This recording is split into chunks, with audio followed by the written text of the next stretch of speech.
디지털 세상의 모든 것을 깊이 있게 알아보는 인포맥스D. 오늘도 명확한 정보와 새로운 지식을 전해드리겠습니다. 인구는 경제 성장의 중요한 동력으로 꼽힙니다. 그런데 우리나라는 올해 3분기까지 태어난 아기가 17만 7천 명으로 역대 최저를 기록했습니다. 이런 문제와 더불어서 고령화 문제까지 걱정이 큰 상황인데요. 해결 방안은 없을지 이상림 한국보건사회연구원 연구위원님 모시고 이야기 나눠보겠습니다. 위원님 어서 오세요. 안녕하세요. 네, 반갑습니다. 일단 심각하다 이야기가 많이 나오고 있는데 지금 현상부터 좀 알아야 될 것 같습니다. 좀 피부에 와닿게 설명을 해주시면 좋을 것 같아요. 지금 어떤 상황인 겁니까? 지금 우리나라 반대로 말씀드릴게요. 네. 지금 우리나라 고령화 얘기를 많이 하는데요. OECD 국가들 중에서 우리나라 고령화 수준이 얼마나 될까요? 상중하. 고령화 수준 한 중 네. 정도 될 것 같습니다. 낮습니다. 고령화 수준이 낮아요? 예. 네. 지금 현재 OECD 국가들 중에서 사실은 가장 낮은 나라 수준이에요. 우리 뒤에 있는 멕시코나 이스라엘 같은 비서구권 국가, 그리고 룩셈부르크, 아일랜드 같은 작은 소국을 빼면은 지금 노인 인구 비율이 제일 낮아요. 네. 근데 문제는 2050년 정도가 되면은 일본을 제치고서 세계에서 가장 고령화된 나라가 돼요. 속도가 엄청 빨라집니다. 이거는 올해 58년 개띠라고 하는 베이비 부모 분들이 올해 65세 노인기로 진입을 하죠. 네. 이제부터 고령화가 시작이 될 거예요. 굉장히 빠른 고령화 속으로 우리 사회가 빨려들게 될 거고요. 이게 고령화 빠른 이유는 저출산이 누적된 효과입니다. 네. 지금 저출산이 얼마큼 심하냐면 작년에 25만 명이 안 되게 태어났습니다. 수도권 대학 정원이 전문대까지 포함해서 25만 명이 안 돼요. 아, 그래요? 다시 말씀드리면 네. 작년에 태어난 모든 아이들은 수도권 수도권에 있는 대학을 네. 갈 수 있다는. 이거는 지방의 대학은 제로가 된다는 얘기죠. 네. 그럼 지방의 산업도 무너진다는 얘기고요. 그렇게 되지 않아야 되겠죠. 그러기 위해서는 지방도 빨리 대학의 구조조정이 필요하고 네. 심지어는 수도권에 있는 대학도 줄여야 돼요. 갈등이 엄청 커지겠죠.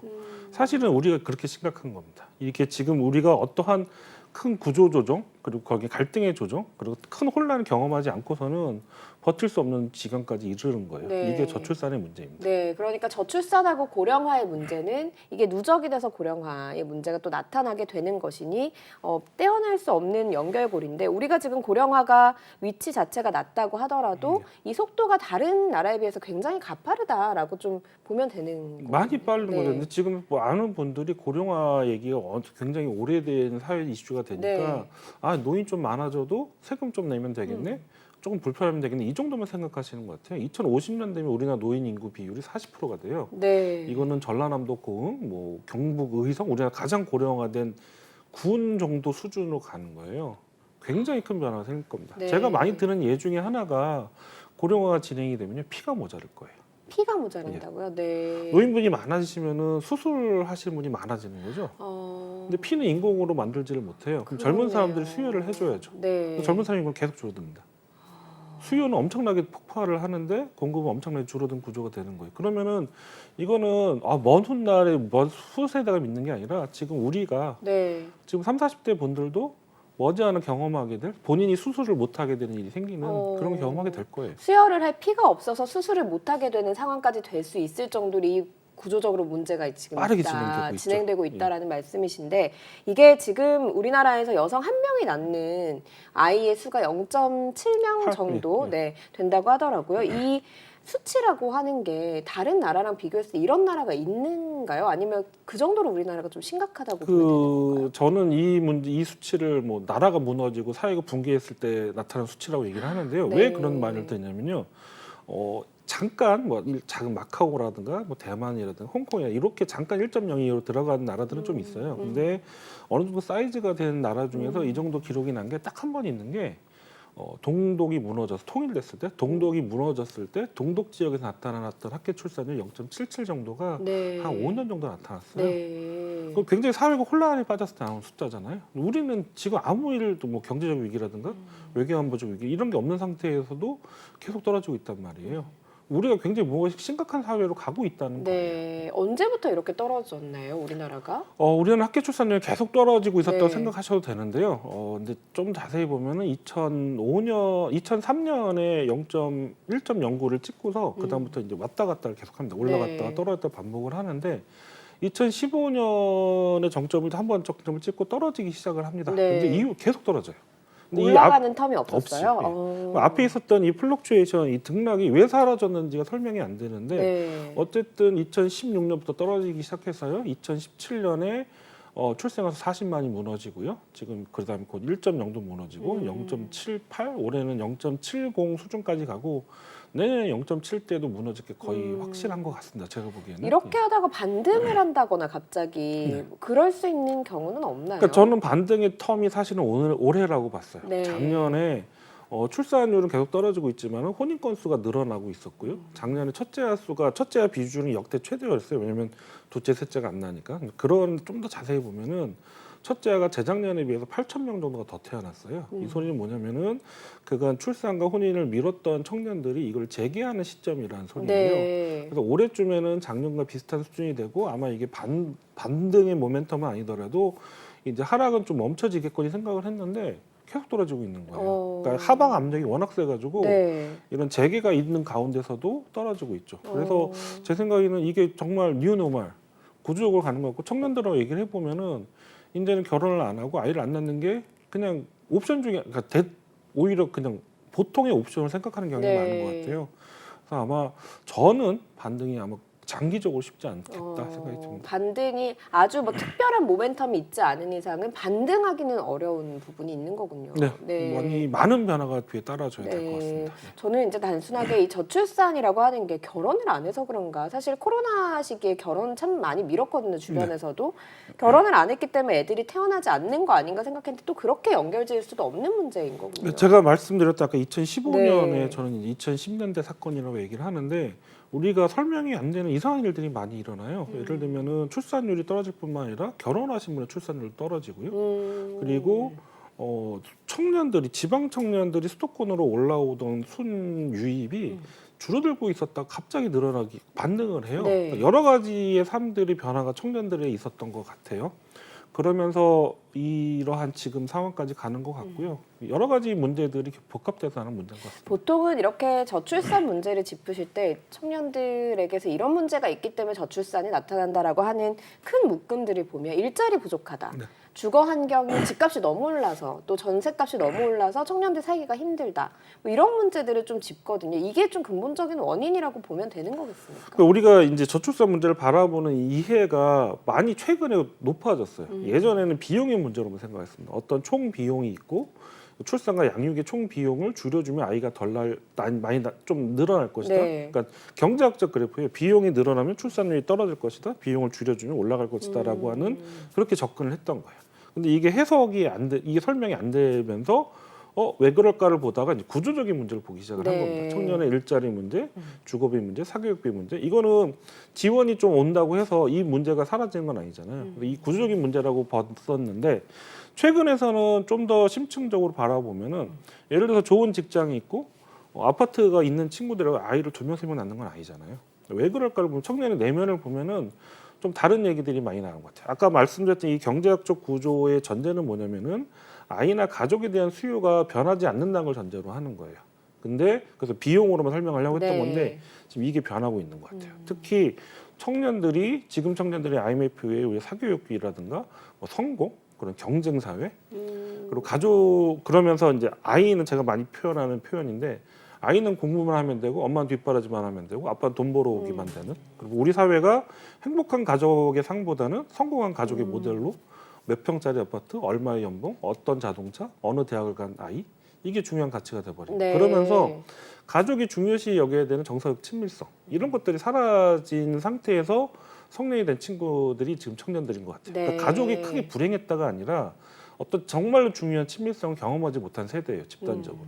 그러니까 가족에 대한 효용성이 낮을 수밖에 없죠. 그러면서 이것이 경제적인 문제가 결합되면서 굉장히 구조적인 문제로 흘러가는 것 같습니다. 네, 그러니까 심리적으로 정서적으로 이제 가족에 대한 뭔가 친밀감, 과거에 그런 것들을 좀 느끼지 못했던 정서적인 영향도 지금 청년들에게 있다라는 분석까지 오고 있다. 그만큼 좀 사회 인식이 변하고 있다는 그렇죠. 말씀이신데 경제적인 문제로만 네. 풀지는 못한다는 걸 알기 시작을 그러니까요. 하는 이게 거죠. 사실 우리나라만 먹고 살기가 힘든 게 아니잖아요. 네. 다른 나라 같은 경우도 지금 전 세계적으로 경제가 어려운 시기인데 이럴 때 다른 나라가 우리나라만큼 떨어지지는 않는단 말이죠. 않죠. 네. 지금 세계적으로 2010년, 2015년부터 출산율 떨어지는 트렌드가 있어요.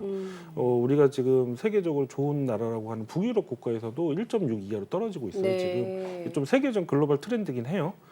하지만 우리보다 2배 넘잖아요. 이 2배가 중요한 게 아니라 이런 수치는 나온 적이 없고 특히 우리는 어떠한 특히 외교 안보적 위기 없이 계속 떨어지고 있어요. 네. 청년들이 가족을 포기하는 것에 대해서 전혀 주저함이 없어요. 우리는 훨씬 더 심각한 상황인 거죠. 네, 청년들 실제로 인터뷰를 해보셨을 때 좀 그런 기조가 느껴집니다. 느껴진다라는 확연히 느껴집니다. 말씀이신 것 같은데 그러면 이게 실제적으로 우리한테 얼마나 큰 경제적인 손실을 불러일으키느냐 그리고 개인한테도 어떤 영향을 미치느냐를 알면 다 같이 좀 의논할 수 있는 그런 기반이 마련되지 네. 않겠습니까?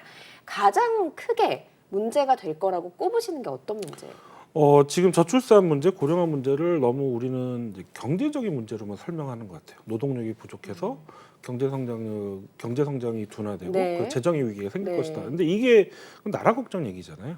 근데 사실 더 큰 문제는 이 사회가 격차와 불평등이 더 커질 거예요. 특히 네. 계층을 따라서, 지역을 따라서, 세대를 따라서. 그러면서 사회적 갈등이 점점 심해지고 우리는 굉장히 큰 혼란에 빠지게 될 거예요. 지금도 갈등이 심한데. 네. 아니죠. 아까 말씀드렸듯이 이제 지방대 지금 학생들 25명밖에 아이들이 안 네. 태어났다고 했잖아요. 그러면은 대학 구조 조정을 해야 돼요. 지방대도 줄여야 되고 서울도 줄여야 돼요. 서울에 있는 교수님들이 그걸 두겠습니까? 아니죠. 이런 것처럼 우리가 생각지도 못했던 부분에서 구조 조정을 해야 될 게 많아요. 그러면서 우리가 여태까지 이해 갈등이랑 기득권이라고 하면은 특정히 뭐 돈이 많으시고 네. 이런 분들이라고 생각했는데 우리 모두가 그 조정에 빨려들고 갈등에 빨려들어야 되는 거예요. 그러니까 지금 우리는 그 문제를 어떻게 준비를 하고 있는가? 그리고 거기에 대해서 우리는 어떠한 합의 구조를 가지고 있는 걸 고민을 해야죠. 저출산 문제가 심각한 이유는 나라가 어려워서가 아니라 우리 사회 통합이 무너지고 사회 근간이 흔들리면서 우리가 거기에 빨려 들어가게 된다는 거예요. 그러니까 이제 갈등이 생기게 되면 지금 단순하게 생각했을 때는 나는 기득권이 아니야라고 생각하셨던 분들도 내 일자리가 당장의 위협이 될 수 있다라는 그렇죠. 말씀이신 거네요. 네. 지금 현대에서 이제 채용을 하는 사람들이 많이 모이잖아요. 현대는 사람을 굉장히 안 뽑았어요, 오랫동안. 왜 안 뽑았냐면은 전기차 시장을 준비를 했던 거예요. 전기차 시장은 공정이 단순해서 인력이 많이 필요하지 않습니다. 앞으로 인구가 모자르게 되면은 기업은 그런 식의 대응을 하게 네. 될 거예요. 그러면서 중간 자리 일자리가 많이 사라질 거예요. 노동 시장이 양극화가 더 심해질 가능성이 큽니다. 네. 그러면은 굉장히 많은 분들은 밑에 있는 그런 불안한 직장이 있게 되겠죠. 특히 산업적으로 앞으로 고령화 진행이 되면 될수록 우리 사회의 혁신 기업들은 좀 잘 나갈 수 있어요. 근데 내수 시장이 무너지고요. 소비 시장이 줄어들고 특히 인력이 모자르니까 비용은 올라갑니다. 네. 마진율이 떨어지죠. 네. 그런데 산업 간의 격차도 굉장히 커질 거예요. 이러한 문제들을 좀 더 우리가 인구에 대한 이해를 좀 더 깊게 생각해 보면은 이것이 단순히 국가에서 뭘 하면 되는 문제, 뭐 나라가 좀 어려워지는 문제가 아니라 우리 삶 전반이 굉장히 흔들릴 수밖에 없다는 걸 보여주는 거예요. 그렇기 때문에 문제에 대한 인식도 많이 바뀌어져야 된다고 생각을 합니다. 네. 그러면 국가 경제 성장률이 뭐 높아지건 낮아지건과 상관없이 이렇게 이제 인구가 줄어들게 되면 우리의 삶에도 직접적인 직격탄을 미칠 수 있는 영역들이 많아진다. 그렇죠. 네. 그 중에 하나로 또 꼽히는 게 병력 문제이기도 하더라고요. 그래서 딱 단순하게 봤을 때도 25만 명이 태어났어요. 근데 그 절반이 남자예요. 그만큼 줄어드는 거잖아요. 네. 그러니까 지금 군대 가는 친구들이 2002년생 정도 네. 좀 되고요. 그러니까 50만 명 좀 많이 태어났던 60만 명 태어날 때 친구들이 군대 가는 시기예요. 네. 그런데 15년이 지나면 제가 말씀드렸던 아까 2016년, 2017년 그때 40만이 무너지거든요. 네. 그러면 이제 인구가 3분의 2로 줄어든 상황이에요. 과연 지금 국방 체제가 가능할까? 지금 뭐 개혁을 말하시는 분들이 병력 복무 기간을 늘리고 뭐 직업 예비군제를 늘리고 여성 하사관을 늘리자 얘기를 하는데 그거는 20% 줄었을 때 하는 거지 이렇게 확 줄면은 그 정도로는 해결을 못 해요. 그럼 군 체제를 완전히 재편을 해야 됩니다. 지금 공군 위주의 보병 위주의 중심에서 단 육해공원이 종합되는 고도화된 군 병력 체제 개혁을 해야 되고요. 그럼 굉장히 많은 국방비가 들 거예요. 네. 근데 미래 사회는 복지 예산도 많이 들 거죠. 그렇죠. 이거는 갈등을 해야 되고 또 군을 조정을 하려면은 군 체제는 어떻게 바꿔야 되지? 작전은 어떻게 바꿔야 되지? 그리고 지금의 보병 위주의 군 체제는 어떻게 조정을 해야 될지 우리는 설계도가 아무것도 없어요. 근데 지금 이게 굉장히 시간이 빨리 옵니다. 네. 저출산 얘기를 할 때 우리가 위기적 저출산이 시작했던 게 2002년도부터라고 제가 말씀을 드리는데요. 그때 태어난 아이들이 50만이 태어났어요. 근데 그때 50만 명이 대학 정원보다 적은 숫자가 태어났습니다. 전국에요. 전국에서, 네, 예. 네. 그러면서 2021학년도에 대규모 미달 사태가 났어요. 우리는 2021년도에 그 사건이 터질 거를 2002년도에 알고 있었어요. 근데 아무것도 준비를 안 하고 있었던 거예요. 네. 그러면 그때만 잘못하고 있는 게 아니라 지금 우리는 이 교육의 문제, 국방의 문제, 산업 구조조정의 문제, 아니면 이제 도시 개발의 문제, 이런 거는 지금 우리가 미래의 인구 설도를 보고서 어떤 설계도를 그리는가. 이건 좀 인구학적으로 너무 지금 불안해지기 시작하는 거예요. 지금. 네. 사회 근간은 여러모로 흔들리고 있고 그래서 이거를 미래를 향해서 대비를 해야 되는데 아무런 설계도를 가지고 있지 않은 지금 그래요. 상황이다라는 그렇죠. 진단을 내리고 계시는 예. 거군요. 그러니까 1, 20% 줄을 때는 네. 조금 더 좀 땡겨서 네. 조금 더 이렇게 쪼여서 할 수 있는 문제예요. 근데 이제는 그런 수준을 넘어가고 있는 거예요. 네. 이 해외는 어때요? 지금 해외 같은 경우에도 앞서서 이제 전 세계적으로 저출산 트렌드를 가지고 있다라고 말씀을 하셨는데 우리가 보통은 비교를 할 때 우리랑 좀 비슷한 문화권을 가진 나라들한테 조금 차용을 하면 나아질 수 있는 방향이 있지 않을까? 그 설계도를 좀 그래도 좀 도면에 갖고 올 수 있지 않을까 하는 생각을 하긴 하잖아요.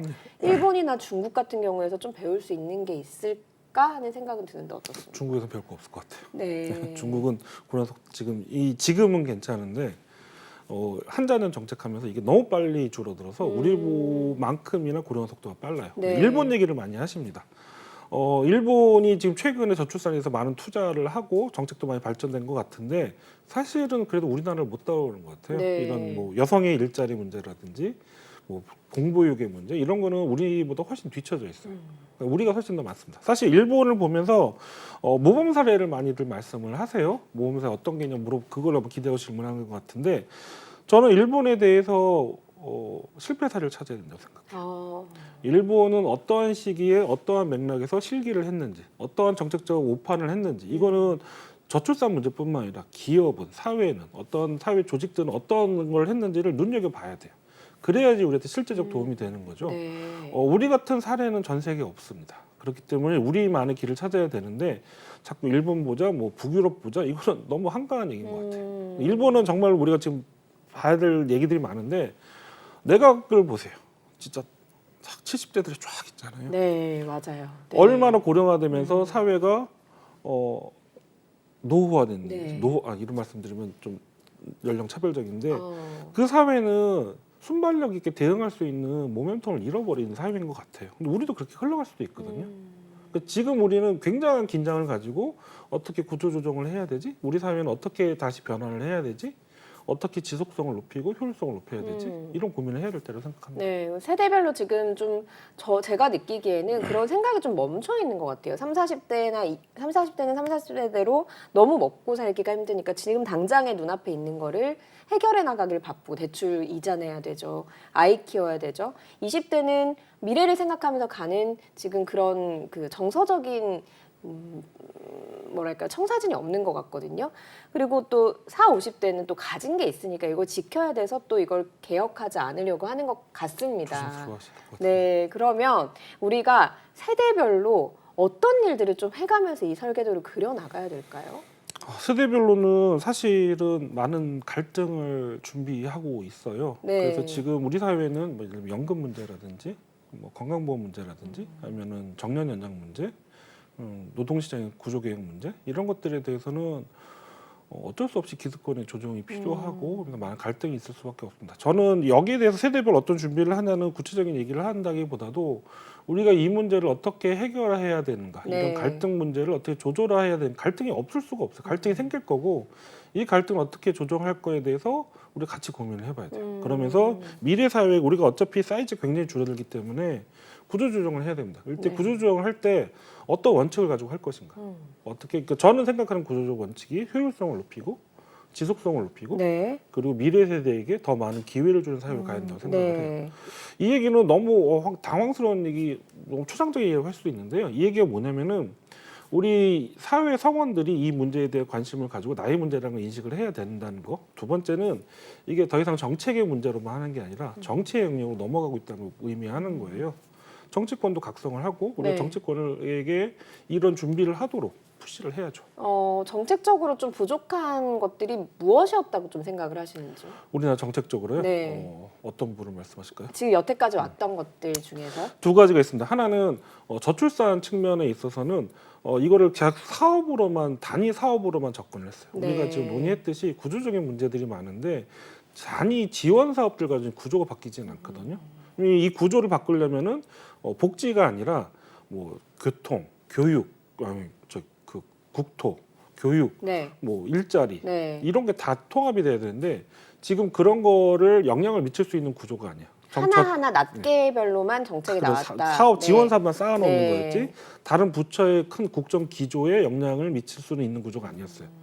그러면서 그것이 이제 그래서 이 저출산 정책의 거버넌스 구조가 지금 문제였다 저는 하나 생각도 그래서 바꿔야 된다고 생각을 네. 하고 두 번째는 미래의 적응 문제에 대해서 우리는 청사진을 별로 그리지 못했어요. 이제서야 문제가 터지기 시작하고 국민들도 느끼기 시작하는 것 같아요. 최근에서야 질문이 바뀌기 시작했죠. 네. 강의를 가거나 하면은 예전에 우리나라 참 큰일이다, 나라 국정 얘기다 했는데 요즘은 질문이 바뀌었어요. 그래서 우리는 뭘 준비해야 돼요? 우리 회사는 어떻게 바뀌어요? 이렇게 질문이 바뀌거든요. 여기에 대해서 우리가 뭐 인구정책 TF라고 하는 기재부에서 하는 뭐 그런 것도 있었는데 단기적인 처방만 했어요. 미래의 거시적인 설계도를 가지고 준비하지 못했거든요. 네. 이 두 가지 문제, 이걸 완화 정책이라고 이건 적응 정책이라고 하는데 여기에 맞는 거버넌스 체제, 여기에 맞는 정치 구조 이런 것들 준비해야 한다 생각합니다. 그러면 지금 나오고 있는 그 저출산 대책이라고 해서 최근에 뭐 인천시에서 1억 지원하겠다 아이 한 명당 뭐 이런 그 소위 말해서 주머니에 돈을 찔러주는 그런 정책들은 너무 단기적인 정책이다라고 좀 평가를 하시겠네요. 저는 그렇게 생각을 네. 했습니다. 제가 지자체 문제 재밌는 사례가 하나 있는데요. 광주광역시에서 이제 출산 지원을 굉장히 확대를 했어요. 그때 출산율이 실제로 올랐습니다. 네. 근데 둘러싸고 있는 전라남도에 출산율이 줄었어요. 아, 글로 와서 나왔구나. 네, 그러니까 이게 네. 났든지 뭐 주소지만 옮긴 건지는 잘 모르겠습니다. 근데 없던 아이를 낳게 하는 정책은 아니었던 것 같아요. 근데 인천시 이번 정책은 우려 반 기대 반인데요. 기대하는 거는 이게 굉장히 오랜 기간 동안 주고 액수가 많아요. 네. 그러면 실제적으로 아이를 키우는 부담을 줄여줄 소지는 굉장히 있습니다. 그렇기 때문에 기대로 하는 것도 있는데 우려하는 거는 수도권이잖아요. 네. 수도권에서 재정적 여유가 있는 곳에 이렇게 하면은 지자체별로 인구 뺏기 경쟁이 앞으로 일어날 수밖에 없는데 굉장히 불공정한 형태로 갈 수도 있어요. 오히려 이게 지방에 전반적으로 볼 때는 나쁜 영향을 미칠 수도 있고 특히 여태까지 지방에서 만들었던 출산 지원금이 했던 것처럼 그냥 아이를 주소지를 옮기는 수준에 그칠 수 있지 않을까 네. 하는 우려도 있습니다. 네. 좀 눈여겨볼 필요는 있는데 정부 차원에서 더 이상 이런 지자체 간의 경쟁은 묶어놓을 수 있는 방안들을 고민해야 될 것 같아요. 오히려 지자체에서 이렇게 마구잡기 식으로 쏟아질 수 있는 그래서 이쪽으로 자기는 좀 네. 너무 세신 것 같아요. 이쪽으로 너무 쏠릴 수 있는 네. 그런 정책들을 정부 차원에서 좀 키를 가지고 예. 분배를 해야 된다. 네, 예를 들면은 지금 양육에 대한 지원을 높이고 있는데 그러면서 이걸 지자체의 지원과 연계를 해서 실링을 만드는 것, 그다음에 현금 지원보다는 다른 구조적인 문제에 아니면 여성의 뭐 일가족 양육이라든지 네. 계속 고용의 문제에 더 예산이 투여하게끔 조정을 한다든지 하는 방식들의 옵션들은 여러 개 생각해 볼 수 있을 것 같아요. 그러면 이제 정부 차원에서는 그런 청사진을 가지고 나가야 된다면 기업 차원에서도 뭔가 준비를 해야 되는 그렇죠. 것들이 있을 것 같거든요. 네. 기업은 또 어떤 대비를 해야 예, 되겠습니까? 장기적인 플랜을 그려야 된다고 생각을 해요. 계속 장기 얘기만 하는데 지금 아까 말씀드린 2002년생이 지금 대학에 그 저출산 지방대 위기를 만들었잖아요. 이 친구들이 곧 졸업을 해요. 네. 그러니까 지금 아르바이트생 구하기 힘들잖아요. 아르바이트생 왜 구하기 힘들냐면은 2000년대 초반 인구가 줄어들어서 그래요. 그러니까 인구 문제 터지고 나서도 이게 인구 문제가 인지 모를 때가 많아요. 앞서 지적하신 대로 근데 네. 이 친구들이 곧 이제 사회에 졸업을 하고 노동시장에 진출을 합니다.